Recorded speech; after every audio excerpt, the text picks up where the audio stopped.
श्री गणेशाय नमो नमः। सरस्वती नमस्तुभ्यं वरदे कामरूपिणी विद्यारंभम करिष्यामि सिद्धिर्भवतु मे सदा।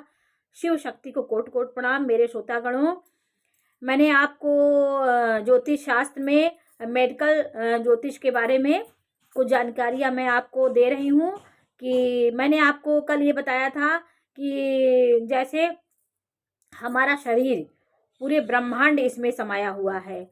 तो कल मैं आपको यही बता रही थी कि मस्तिष्क जो मेरा होता है, जो मस्तिष्क के गले से ऊपर का भाग होता है, वो उसमें स्वर्ग लोक का अधिपत्य होता है। क्योंकि आज्ञा चक्र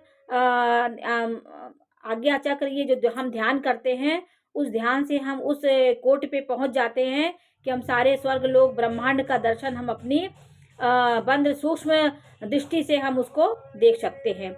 इस आँख के अलावा भी एक हमारी अदृश्य चक्षु जो ईश्वर ने हमें दी है, एक अलग से आँख होती है जो हमें वो ब्रह्मांड, इस आँख से तो हम इस भौतिक दुनिया को देखते हैं, लेकिन मेरी एक और आँख जो होती है, दिव्य चक्षु जो होती है, उस ब्रह्मांड का दर्शन करती है।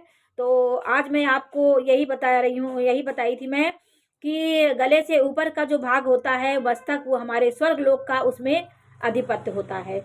तो कौन कौन अंग में किसका अधिपत्य होता है, इस बारे में आपको जानकारी दे रही हूँ। नाभि से पैर तक का जो भाग होता है वो पाताल लोक होता है। तो और नाभि से गले तक के भाग पर मृत्यु लोक का अधिपत्य होता है। तो बाएं कंधे पर दक्षिण मेरु का अधिपत्य होता है।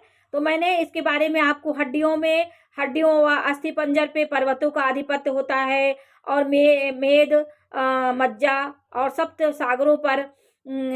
सागरों का अधिपत्य होता है। नसों पर नदियों का अधिपत्य होता है। नसें जो होती हैं, जो प्रवाहित होती रहती है, उसमें खून प्रवाहित होता रहता है, वो नदियों का उसमें अधिपत्य होता है।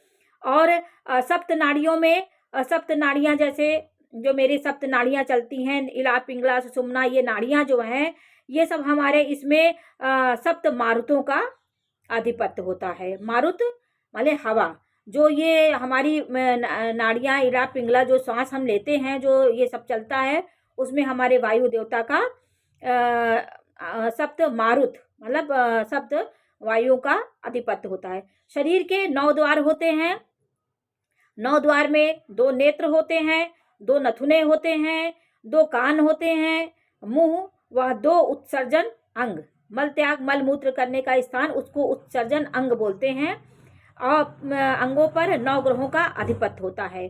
तो ये सब जो हमारे छिद्र हैं, ये जो जितने भी मेरे अंग हैं, सब में किसी न किसी का आधिपत्य है।